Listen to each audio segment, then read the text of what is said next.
Sobre esta entrevista do ministro Vital do Rego e o cumprimento da meta fiscal ou não, sobre o acertar e mirar o centro da meta ou não, e sobre a proposta do governo de dividir o projeto alternativo àquela medida provisória 1303 que caducou, eu converso agora com o economista-chefe da Warren Investimentos, Felipe Salto. Felipe Salto, obrigado por estar aqui com a gente no CNN Money. Eu queria começar a nossa conversa te ouvindo sobre o que disse o ministro Vital do Rego. Parece óbvio, a meta ela deve ser perseguida no centro, mas não é isso que a gente tem visto. Qual é o risco dessa estratégia de mirar a margem ali mais fácil de cumprir a meta? Boa noite. Boa noite, Nakagawa. Prazer estar aqui com vocês. Agradecer pelo convite. Eu entendo que o ministro Vital do Rego e o TCU, e as áreas técnicas do TCU também, eles estão corretos.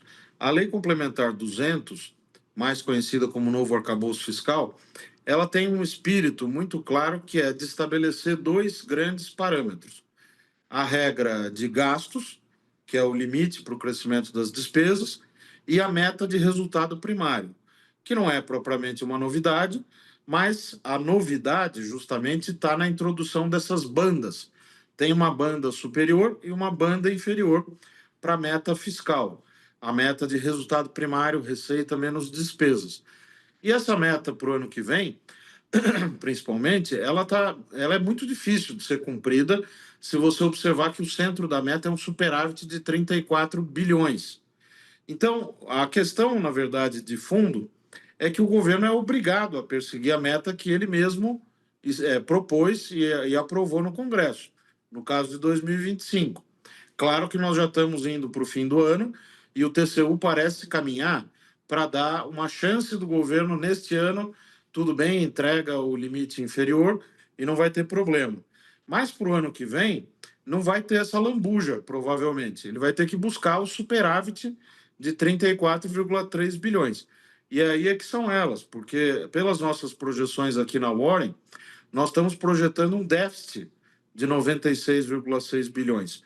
Então, se tiver que perseguir de fato o centro da meta fiscal, como manda a Lei Complementar 200, a própria Lei de Diretrizes Orçamentárias, que ainda não foi aprovada pelo Congresso, e a Lei de Responsabilidade Fiscal, o governo vai ter um problema. Por isso que nós temos dito que o caminho vai ser a alteração da meta fiscal para 2026. E diante deste desafio gigantesco, né, de uma diferença de mais de 100 bilhões de reais entre o que deve entregar para o que deveria entregar, qual a tua percepção sobre essa estratégia indicada pela equipe econômica, Salto, de dividir em dois textos? Um texto que trata de receitas, um texto que trata de eventual corte, mas aparentemente é um corte de benefício tributário e não corte de gastos propriamente ditos, né? São gastos tributários. Te parece uma estratégia política razoável, eficiente? E o impacto econômico disso poderá ser a contento?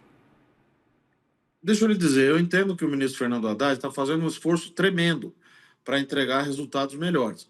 Você vê que o déficit primário passou de quase 2,5% do PIB em 2023 para esse número que vai fechar em 2025 em torno de 0,6% do PIB. Ano que vem um pouco maior, 0,7%, mas veja, é preciso reconhecer que está havendo uma melhora nas contas públicas.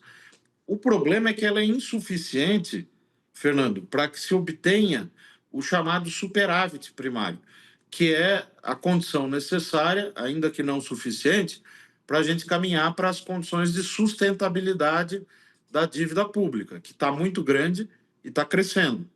Então, a estratégia agora do governo parece ser a de buscar salvar alguns trechos da medida provisória 1303, e está correto nisso, porque a tributação das bets, das fintechs, a questão do corte de gastos que tinha também na medida provisória, na área da educação, no Comprev, que é aquela despesa previdenciária oriunda do uso do INSS pelos governos subnacionais, o seguro-defeso, o auxílio-doença, tudo isso, de fato, tem que conseguir aprovar, mesmo que seja por meio de projetos fatiados e coisas do tipo.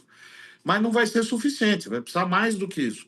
O corte de gastos tributários que você bem coloca, por meio daquele projeto do deputado José Guimarães, é muito bom também, deve ser aprovado, deveria ser prioritário, porque ele tem um rol ali de gastos tributários que estão atingidos, que é em torno de 120 bilhões pela nossa conta. Se cortar 10% disso, dá uns 12 bilhões, e a parte que fica para a União, porque uma parte tem a ver com impostos que são compartilhados com os estados e municípios, deve ser em torno de 10 bilhões. Então, são várias iniciativas que vão precisar ser aprovadas para rechear a receita do ano que vem e conter o crescimento do gasto, a ponto de levar a possibilidade de cumprir a meta fiscal. Eu, no entanto, Fernando, eu acredito, e nós temos falado isso desde abril nos nossos relatórios aqui na Warren Investimentos, de que o governo, mesmo assim, vai ter que alterar a meta fiscal. Mas ele tem que deixar para fazer isso mais para frente, né, para que ele possa conseguir aprovar o máximo de ações na direção de mais receitas e menos despesas. O Salto menciona, né, que de fato houve uma melhora, porque quando você olha os números de 23, por exemplo, o déficit superou 2% do PIB, no ano passado foi 0,40% e a gente está caminhando para um número mais próximo de zero, então de fato há uma melhora, pelo menos no primário.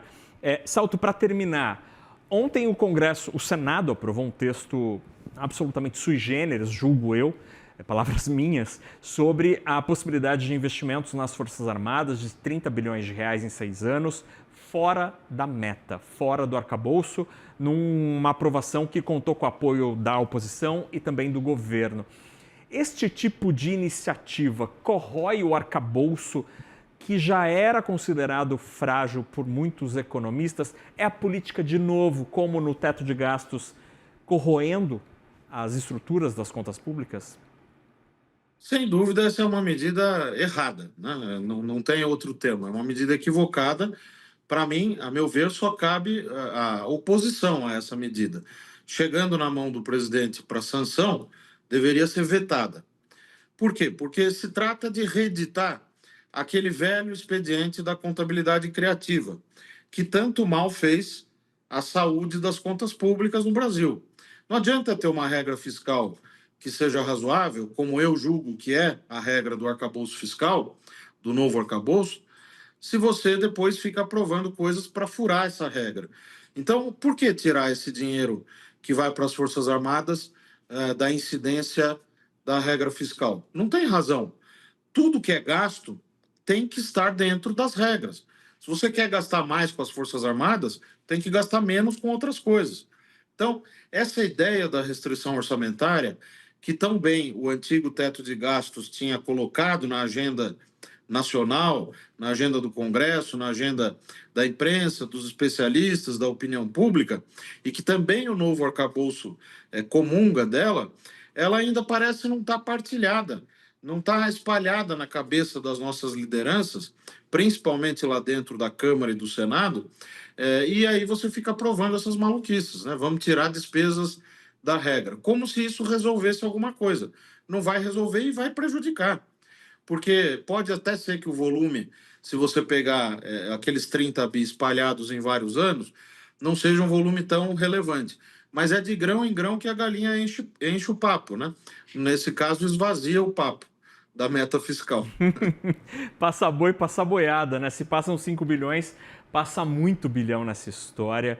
A gente não está falando do mérito, é muito importante falar disso. A gente está falando do uso e do instrumento destruindo por dentro o arcabouço fiscal. A gente conversou com Felipe Salto, que é uma das pessoas que mais entendem de contas públicas aqui no Brasil e que sempre com uma avaliação técnica, ponderada. Salto, é sempre muito bom tê-lo aqui. Obrigado por ter aberto esse tempinho na tua agenda. Obrigado, boa noite. Obrigado a você. Um abraço a todos aí da CNN. Tchau, tchau.